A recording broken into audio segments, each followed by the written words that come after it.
Our topic this morning is about the informal fallacies. We have discussed the valid arguments already, the different types of valid arguments, the categorical argument, the hypothetical argument, even the variation of arguments. And we have also discussed the different rules or laws that we need to observe in order to come up with a valid argument. In critical thinking, it's not enough that we know the valid arguments or how to develop or how to form valid arguments. We also need to know what are the erroneous or fallacious arguments. What are the errors in the arguments? Because by knowing these fallacious arguments or erroneous arguments or invalid arguments, we can avoid them. Okay? So we study these fallacies not to do them, but in order for us to determine or to detect them and then avoid them in our arguments. Okay. So what is a fallacy? A fallacy is an error in argumentation. And it's an error that sometimes may involve some deception.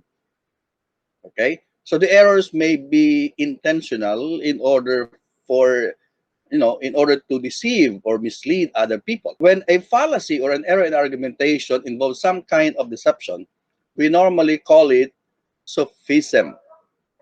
Sophism. And a sophist is a person who would give erroneous or fallacious argument in order to mislead other people. Now, a fallacy may be done intentionally or unintentionally. Because sometimes we just don't know that we are committing an error. So there's no intention on our part to deceive or mislead other people. Now, there are two kinds of fallacies, the formal fallacy and the informal fallacy. So a formal fallacy is an error based on the form or pattern of the argument. We can detect this when we construct the schema or the pattern of the argument. Like what we did in the categorical syllogism, we draw the SPM,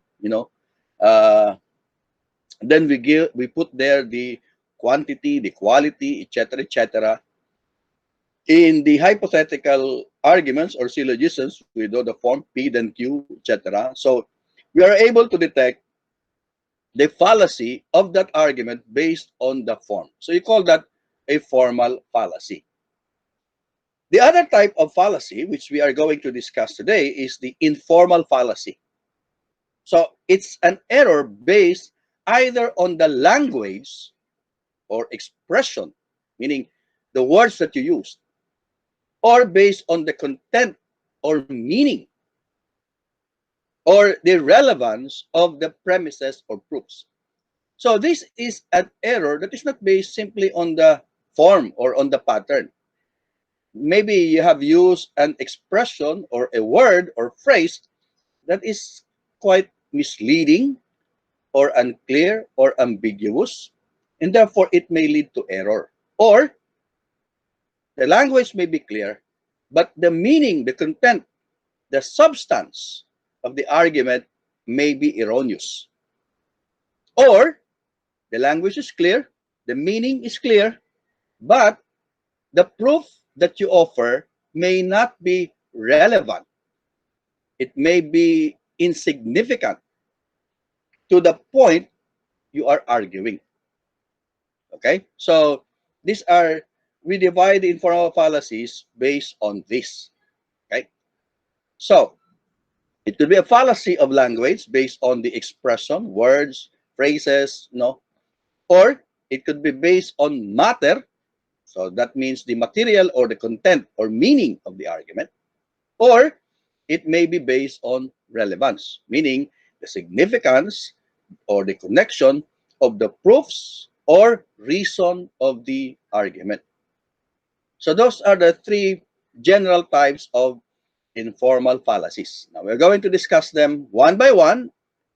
There are quite many, and I'm going to give examples of each of these fallacies. So let's start with the fallacy of language.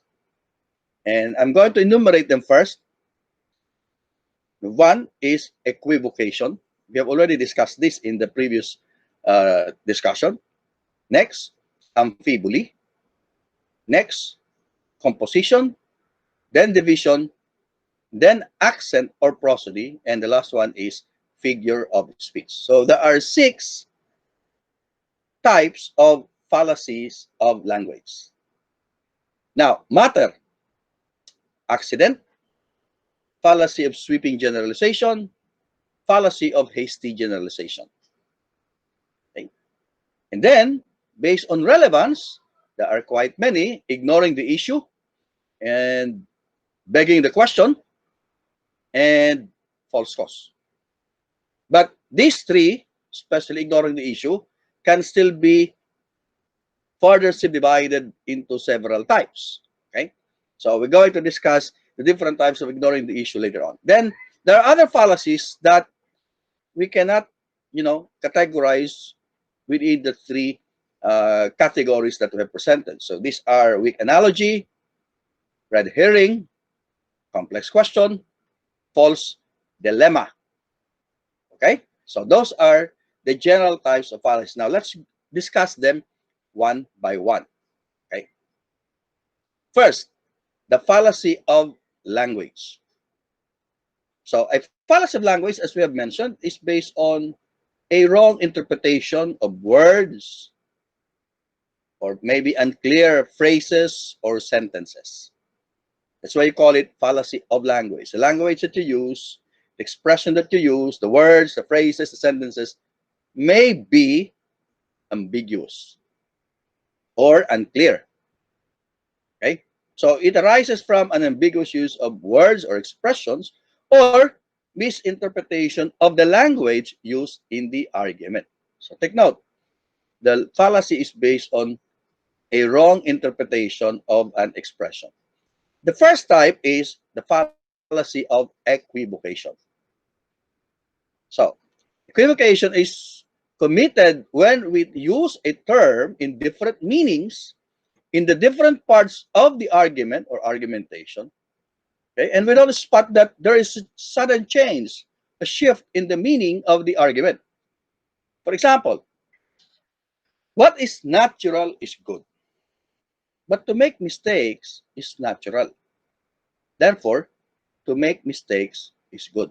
Now notice, in this example, okay, in this example, we use the word natural. Okay, so here, natural.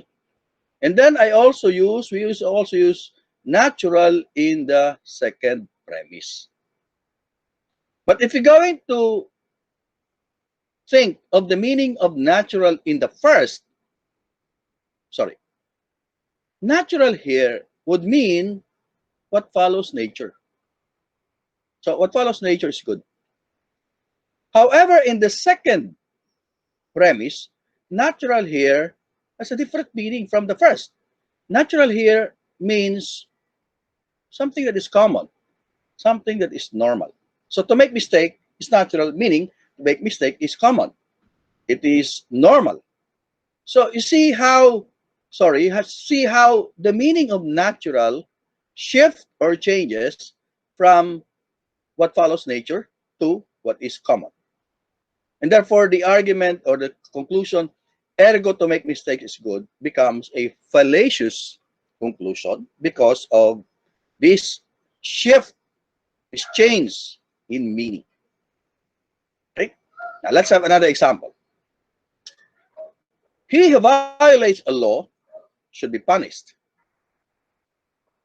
But when we illustrate fallacies, we violate many laws.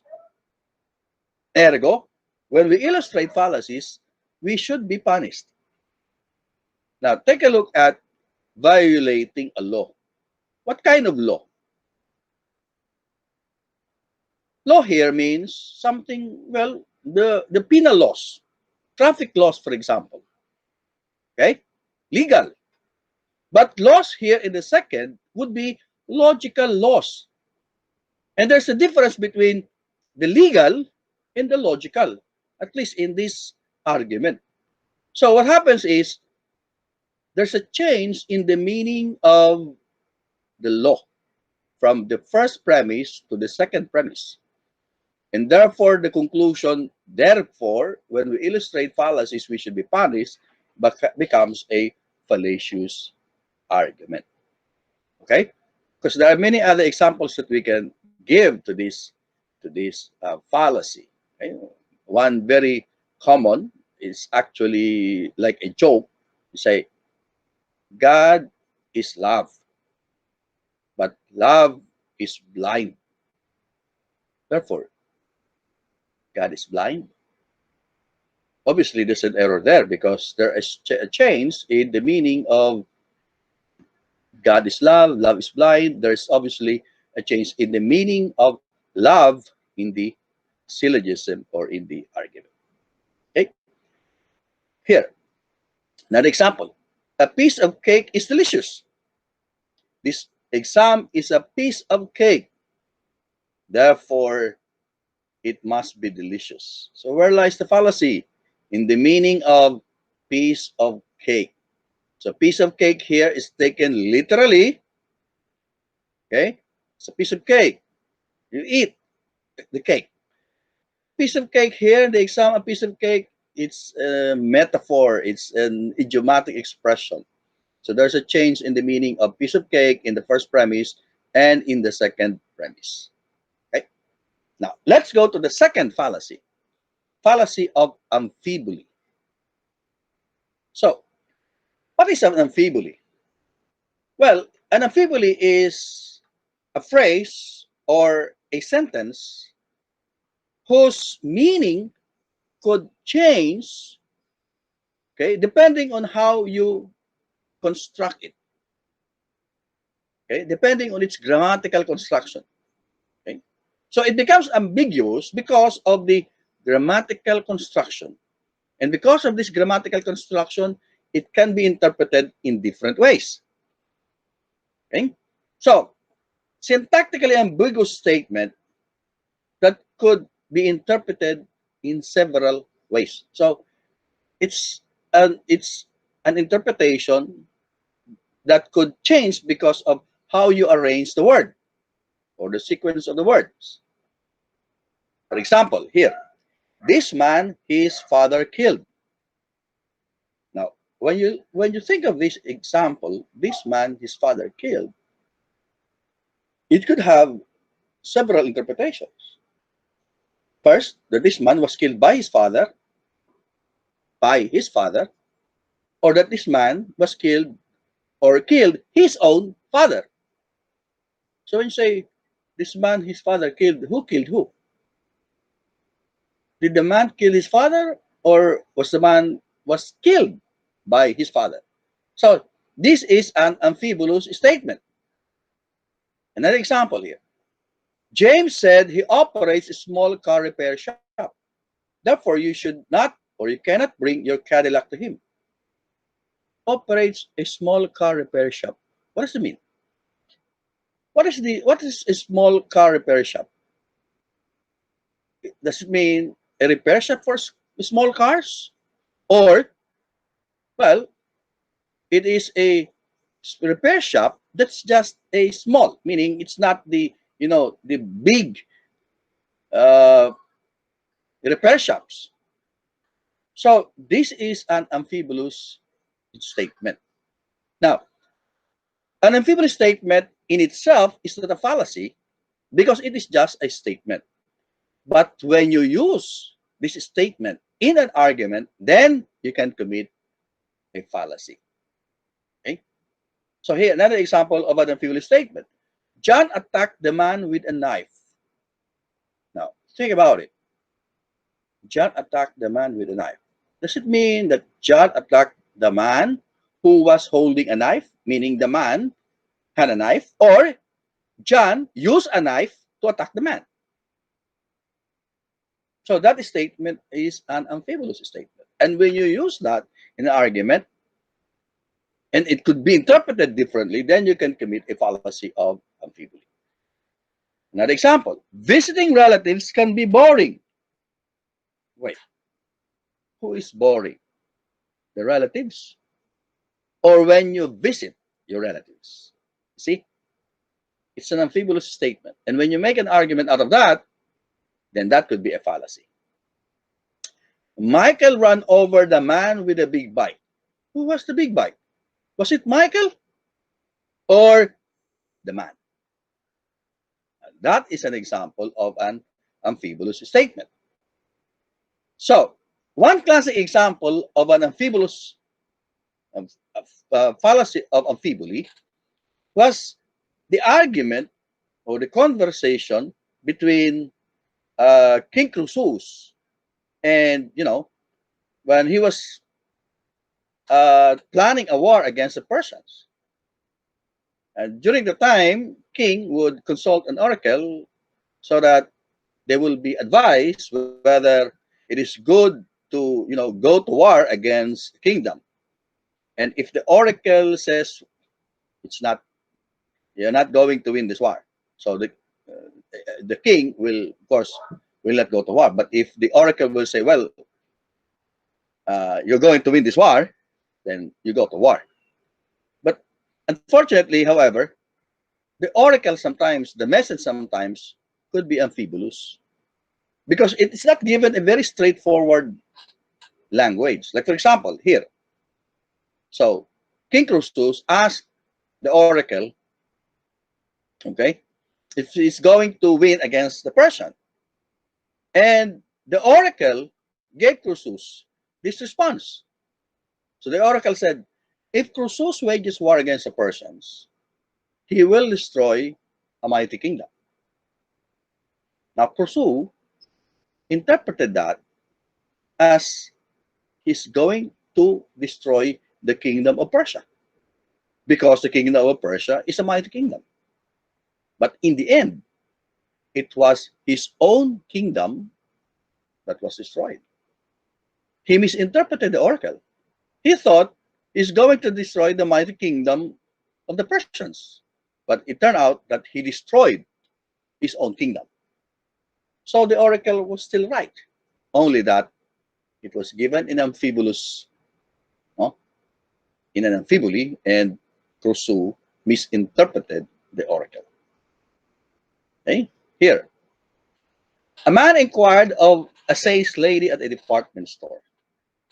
So the man said, may I try on the pair of pants in the display window? And the girl replied, oh, certainly, sir, but we have a fitting room. Hmm. So obviously, the girl thought that the man will try on the pair of pants in the display window itself. Okay? Not the pants that is on display in the window. You see the misinterpretations there. Okay? So there are many other examples of amphiboli, but these are enough examples for you. Now let's move on to the next. Fallacy of composition. So fallacy of composition is committed when we take jointly what should be taken separately. Okay? What do you mean by that? Here, something should be understood separately. The error is committed when what should be understood as separate, you put them together. Okay? Example here. Thieves and murderers are excluded from the kingdom of heaven, according to this criminal Caius. But he denies that he is excluded because he is only a thief and not a murderer. Ah, where lies the error?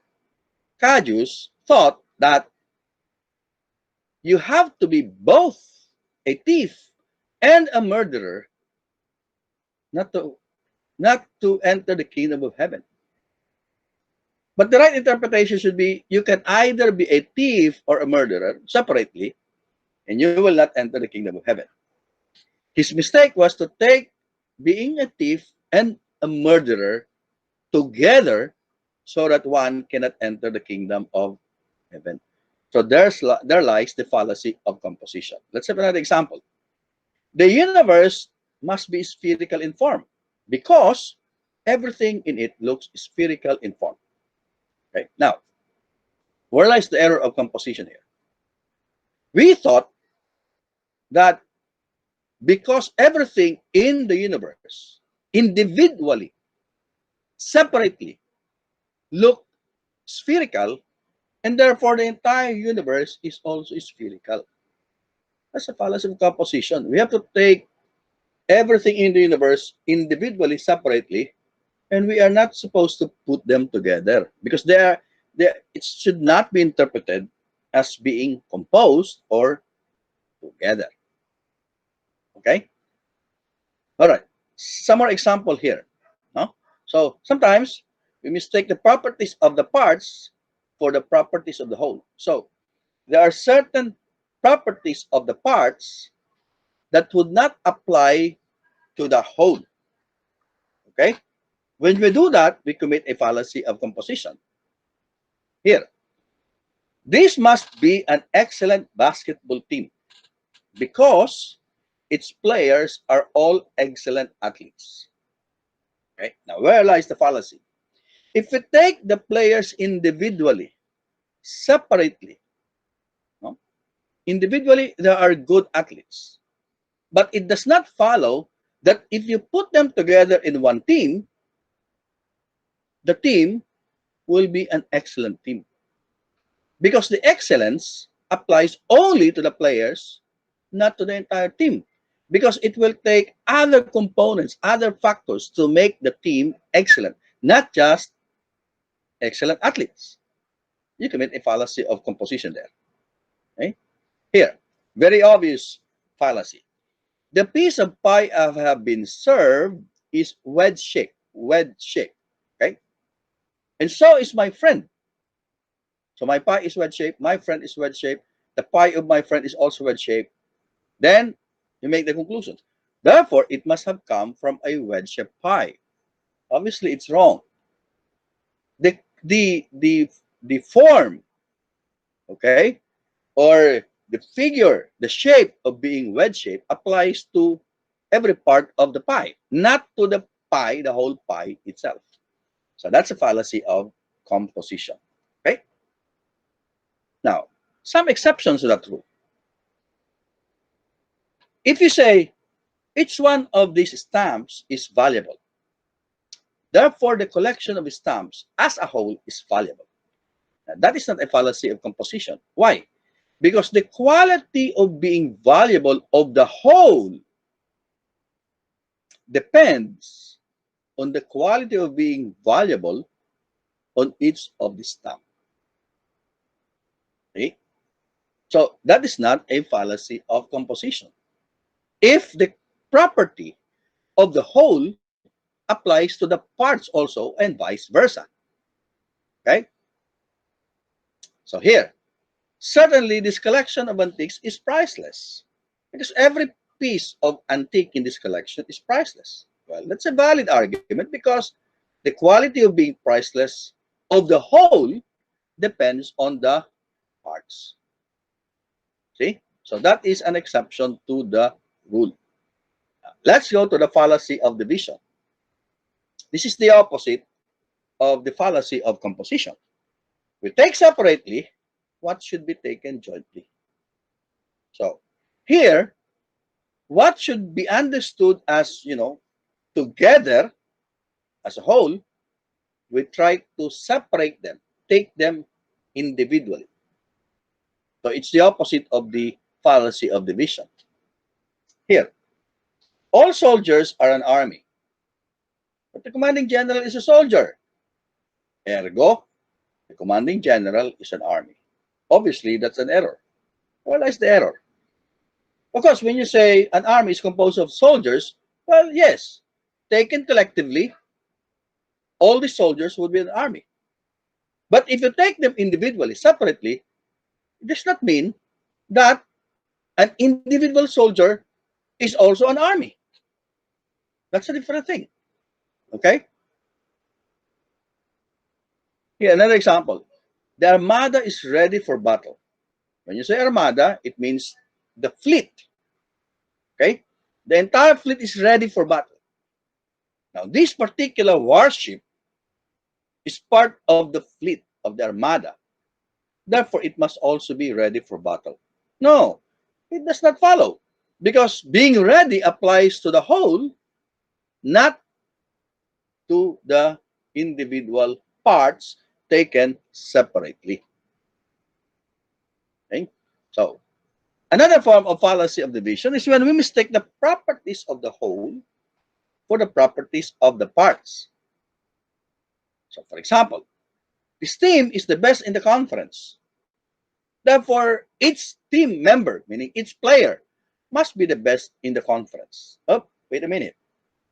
The quality of being best in the conference applies to the team, not to every player. Certainly, you don't think that the the bench players or the last, no, the best player would also be the best in the conference, because being best applies to the team, not to the players individually. Okay, here another example. UST is a Catholic university, and therefore every Thomasian is Catholic. Oh, wait a minute. The quality of being Catholic applies to the university as a whole, not to every or single Thomasian. You commit a fallacy of division there. Okay? It's like saying Japan is a rich country, and therefore every Japanese is rich. That's fallacy of division.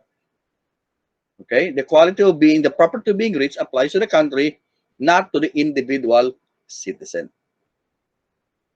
Okay? Now, here are some exceptions, similar to composition. A computer is smaller than a car. Therefore, every part of the computer is smaller than that of a car. Because generally, we say that since the computer is smaller, then the parts of this computer is smaller than the parts of the car. That is an exception. Right? Or birds have feathers, but eagles have feathers. Therefore, eagles have feathers. So the quality of having feathers apply both to the collective birds and to the individual types of birds. So that is an exception to the fallacy of division. So we only have to think, does the property apply both to the collective or to the whole as well as to the individual parts? Because if they apply, the property applies both to the collection, to the whole, and the parts, then there's no fallacy involved. Okay? Similar, of course, to the fallacy of composition. Now, let's take these examples here. Let's see if it is composition or division. See, the brain is composed of unconscious neurons. Therefore, the brain itself is not conscious. What do you think is the fallacy of this argument? Is it composition or division? If it is division, it should be from parts to the whole. Sorry, it is from the whole to the parts. If it is composition, it is from the parts to the whole, meaning to the whole, meaning the conclusion is, general. So the argument is the brain is composed of unconscious neurons, meaning the neurons would be the individual parts of the brain. They are unconscious. But when you think of the brain itself, can we also say that the brain is not conscious or unconscious because the parts are unconscious? So when you argue fallaciously from parts to the whole, that should be composition. Do you understand? No? Yes, po. Okay. I hope you understand that, because again, this can be confusing sometimes. Okay. Now I'll move to the next example. Carnapping, that's carnapping, and kidnapping in Metro Manila are on a downtrend. Therefore, crime rate in the metro must be going down. So crime rate is the general. Carnapping, kidnapping are specific crimes, right? So is this composition or division? Composition means putting together. Division means separating them. Divisions. Division, Composition. Composition. yes, it's composition. Remember, composition is putting them together in the conclusion. Division is separating them in the conclusion. Water is liquid. Therefore, hydrogen and oxygen, which are the composition of water, are also liquid. I hope you will get this right. Composition or division? Composition. Division. It's it is Division po. division. Correct. Division. Okay, it's division because water as a liquid is the composed, meaning the whole. No? So the parts of water would be hydrogen and oxygen. Okay. So from the whole, which is water, to the parts. So from whole to parts, division. From parts and then argue to the whole, that is composition. Now, let's move to the next. This is fallacy of accent or prosody. So, what is prosody? A prosody is a kind of statement or, words or phrase that may change its meaning depending on how you say it. Okay? So it arises from an ambiguous use of a word that may result to a different meaning because you have said it differently. For example, where you pause, where you put emphasis, okay? Where you put the accent, okay? So, for example, here, take this statement. Woman without her man would be lost. What's the meaning of this? Woman without her man would be lost. The meaning of the statement will depend on how you're going to say it, where you're going to put the comma or, the stress. If you say woman without her, man would be lost. So without the woman, man would be lost. Okay? So that's the first interpretation.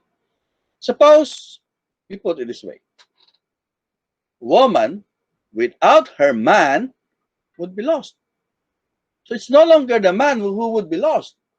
It would now be the woman who would be lost if she does not have with her man. So you see, same sentence, but different meaning depending on how you say it. Okay? That's prosody. And when you use a statement or use this kind of sentence, you may fall into a fallacy or error. Here, go slow, man working. So you see this sign on the road. It says, go slow, man working. But when the driver saw this sign, instead of slowing down, speed up, speed straight ahead. When uh, he was stopped by the policeman, he said, did you not see the sign? You have to go slow because there are men working. He said, well, I thought it was go, slow men working. So, speed up. You see the difference? Go slow, men working, and go, slow men working. There's a big difference between these two statements, depending on how you say it. No U-turn. You should not turn. But when the driver saw the sign, instead of going straight, he turned because he said, no, you turn. So he turned. You see, uh, that's quite, that's quite funny, but that could happen depending on how you're going to say something. If you are asked to apologize, how do you apologize? You say I'm sorry in a low voice. But if you say I'm sorry with your voice rising, I'm sorry, you're not apologetic. So apology depends on how you're going to say the sorry word. Okay? So here, another example here. If you think our waitresses are rude, wait till you see our manager. So if you say that in a low voice, you are rather apologetic, right? But if you say that in a rather high rising voice, or say, if you think our waiters are rude, wait till you see our manager. Hmm. It means the manager is more rude than the waitress. See? So it depends on how you say it. All right. So here are some examples, but really it will depend on how you deliver this line. Okay? So I said, I told James that I never want to see another Tagalog movie. And as a result, he never shows me another one. He just keeps showing me the same one over and over. Keeps watching the same Tagalog movie because he said, I don't want to see another Tagalog movie. Well, it depends on how you're going to say those lines. Okay? So those are prosody. Now, the last in this set of example would be the fallacy of figure of speech. Sometimes we conclude erroneously, okay, a similarity of meaning because of the similarity of word structure, especially when we deal with prefix. See, when we put prefix, it changes the meaning of the word. Okay, it becomes the opposite. Like for example, mortal, immortal. So if you are mortal, mean you are going to die. Immortal will not die. Okay, finite, meaning it will end. Infinite, meaning it will not end. So we always associate the prefix to something that is opposite of the main word or the root word. But sometimes it does not happen. It's not always the case. Like for example, if insecure is not secure, then inhabitable is not habitable. Obviously, that's wrong. Insecure is not secure is correct. But it does not follow that if you put the in prefix, it will make the root word the opposite because inhabitable and habitable are just the same. There's no change in the meaning simply because you put the prefix in the root word. Here, another example. Infinite means no end, and therefore indefiniteness means no debt. Oh, that is wrong because to be in debt means to have debt. Okay? So they are the same. But if you make that mistake, then you commit the fallacy of figure of speech. Okay? I hope that is clear. Okay? All right. Now let's go to the next set of fallacies. Fallacy of matter.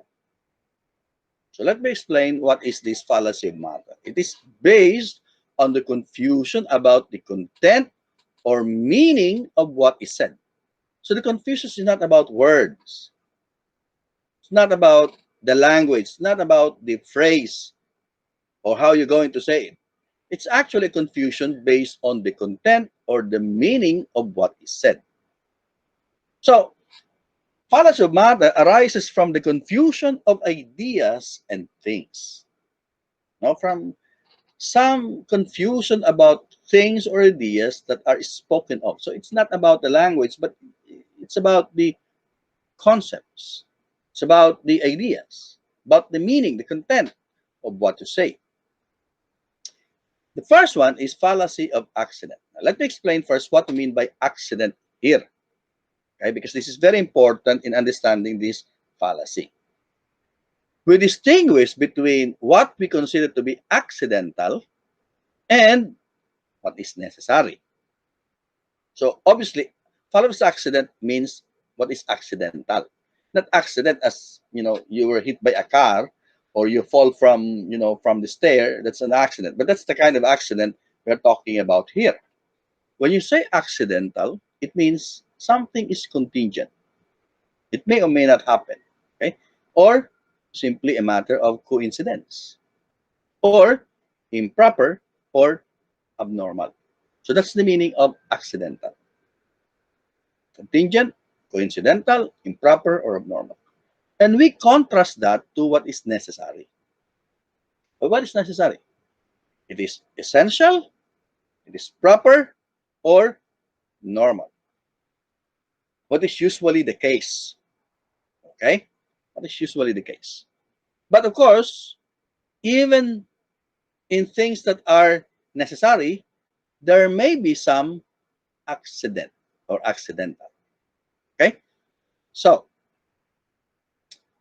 the fallacy of accident arises when we confuse between what is essential or necessary and what is merely accidental or coincidental.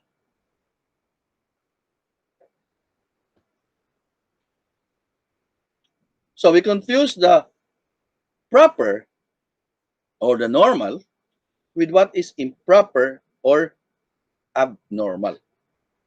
Because the improper or the abnormal will just be, a coincidence, to what is, or accidental to what is necessary. When we confuse this, we commit the fallacy of accident. Okay? Here is an example. You do not know the man who spoke to me, but that man who spoke to me was your father. Therefore, you do not know your father. Now, how does this become a fallacy of accident? Well, you have to understand what is necessary. First, it is proper, it is normal, it is necessary to know one's father. Okay? So that is the necessary. What that is the proper. That generally everybody knows his own father. But it so happened that at one moment you did not recognize the man who spoke to me, who happened to be your father. Okay? So, not recognizing the man who spoke to somebody is different from knowing who your father is. There's a confusion between what is accidental, and obviously it's just by accident that I did not recognize the man who spoke to somebody who happened to be my father, as against the normal, the usual, the necessary thing that I know my father. So we are confusing here the accidental and the essential. Another example. Drugs should not be manufactured anymore because their use leads to addiction. How does this become a fallacy of accident? Well, first you have to understand that the use of drug that leads to addiction is based on the improper, abnormal use of drugs. That is the accidental. What is essential? Essential is that drugs are used to cure, to heal people. That is the necessary, the essential thing. By arguing this way, you confuse the essential with the accidental. So it's a fallacy of accident. Okay? Another example. There is traffic all over the city. It is therefore necessary to ban all cars in the street to ease traffic. Okay, wait a minute. Ban all cars in the street because it's causing traffic. What is the essential thing about using cars? Convenient, fast transportation. That's the essential. It's just so happened, although in our case, it's like that's the normal, right? Laging traffic. But traffic is an accident to the proper use of cars. And therefore, we cannot use traffic as an argument and say, let's not use the cars anymore because it's always traffic.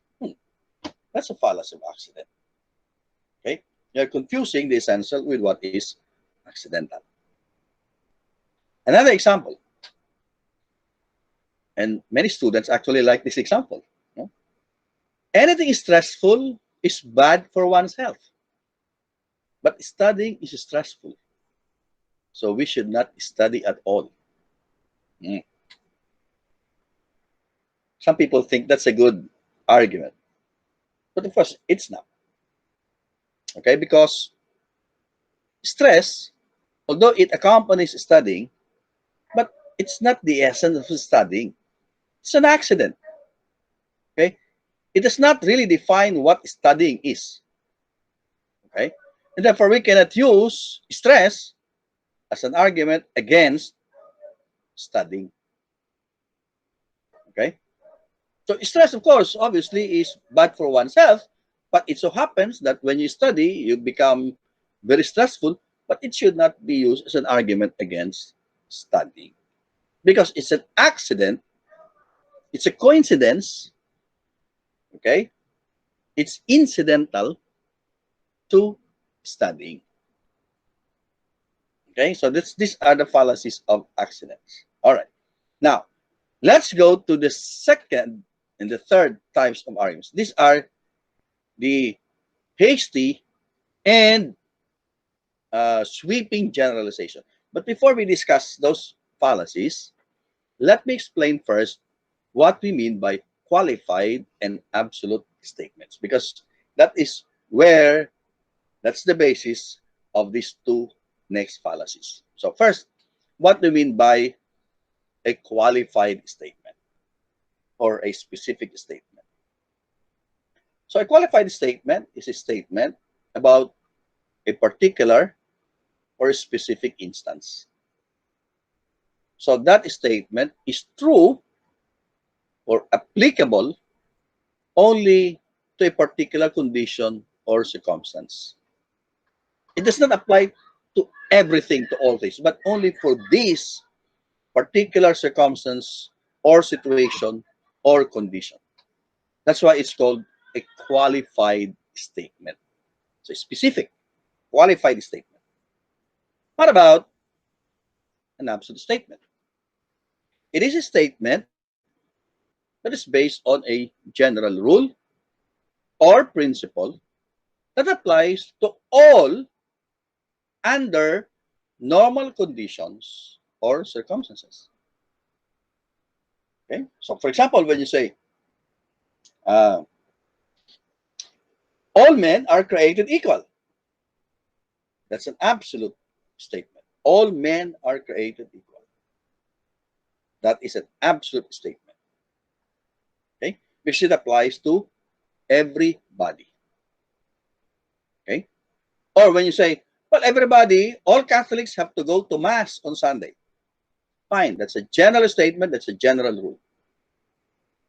Okay, but remember that for every general rule, there may be some exceptions. That rule may not apply to a particular situation or circumstance, because that would be a qualified, a specific case where the rule or the absolute statement may no longer apply.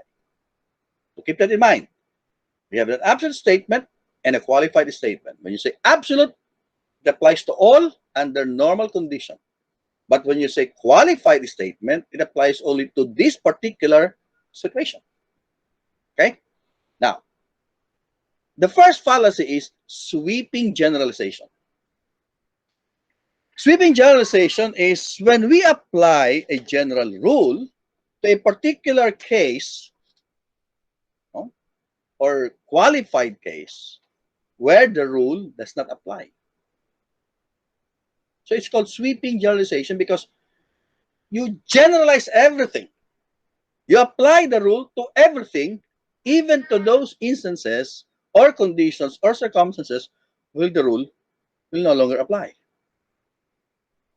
So you argue that simply because the absolute statement is true, then the qualified statement will also be true. Okay? Now, here are some examples. Every man has a right to his or her property. That's the general rule. Okay? We have the right to our own property. So the suspect still has the right to take his weapon used in the crime. Now, the suspect, okay, the right of the suspect to the weapons used in the crime, it is already a qualified statement. And that rule about right to property does not apply to that particular case about a man who used a weapon to commit a crime. That is sweeping generalization. Another example. Jogging is a healthier exercise. Well, as a matter of principle, as a matter of rule, to exercise, to jog every day is a health exercise. Okay? Therefore, it should be recommended for heart patient because that will be good for his heart condition. Oops, wait a minute. That is already a qualified case, a specific case.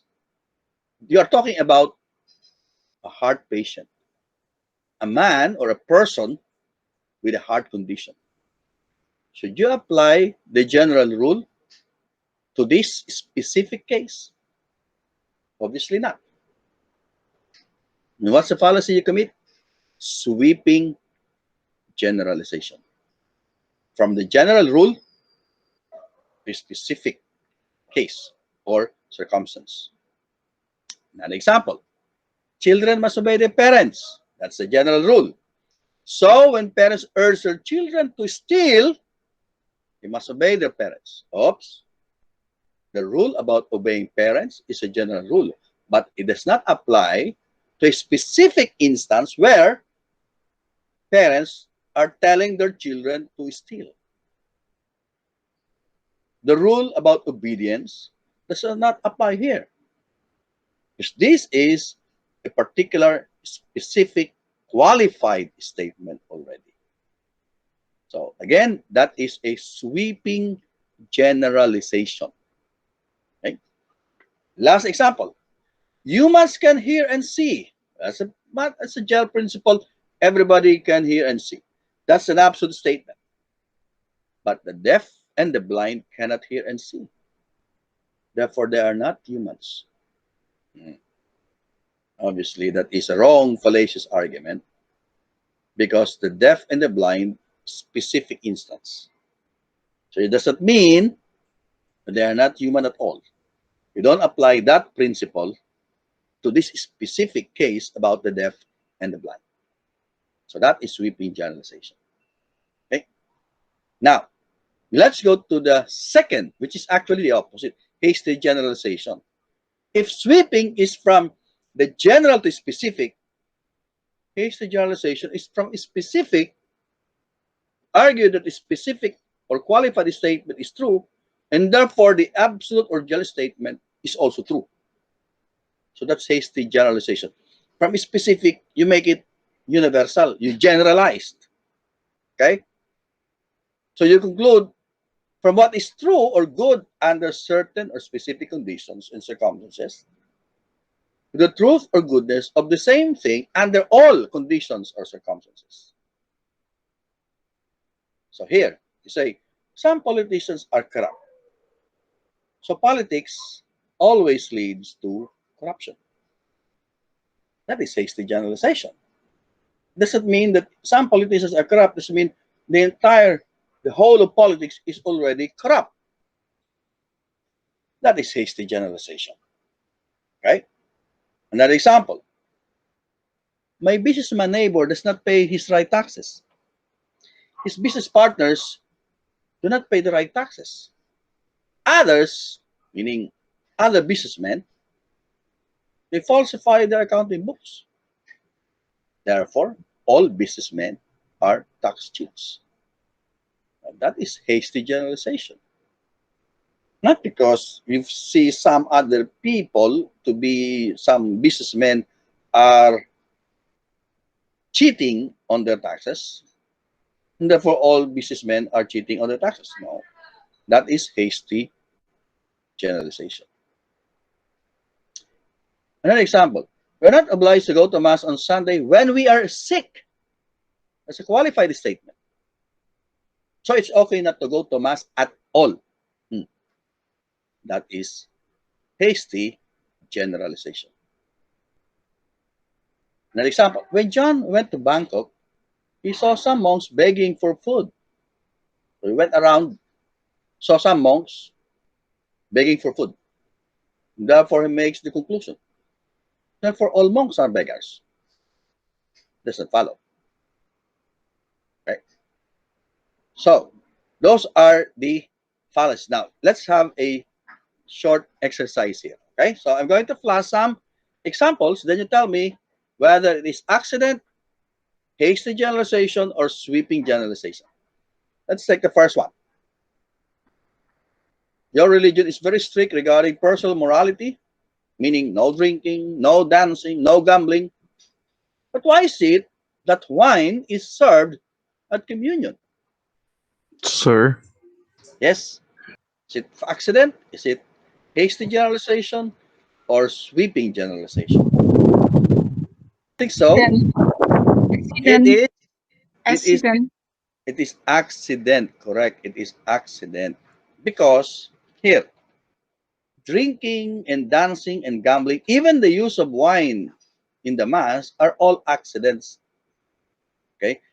The essential thing here is that a particular religion observes some kind of morality. That's it. That's the essential thing. The drinking and the dancing and the gambling and even the use of wine in the mass are accidental to religion's morality. Okay, so when you confuse the two, you commit the fallacy of accident. Let's have the second.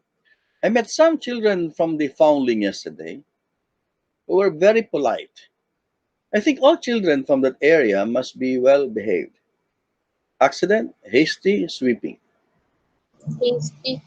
Also That is that accident. is it is what? Hasty. That is hasty generalization. Okay, that's correct. Hasty because you argue from some and then you're saying all. Okay, so that's the hasty generalization. Next, I've met 3 race drivers today and they were all rather aggressive. Clearly, race drivers are all aggressive. Hasty. Oh, Okay, obviously that is hasty generalization. How about this? Parents ought to love their children, but Mang Pedro scolded his daughter, so he does not love his daughter. Sweeping generalization. It's actually a fallacy of accident. Okay, it's a fallacy of accident. Well, you can also say it's like a sweeping generalization. Okay, but it's more of a fallacy of accident. And by the way, some arguments may commit not just one fallacy. It can commit, you know, like for example, in this case, it can be accident or it could be a sweeping generalization. But of course, it cannot be both sweeping or hasty, no, because they are opposite. All right. Okay, so I hope that's clear.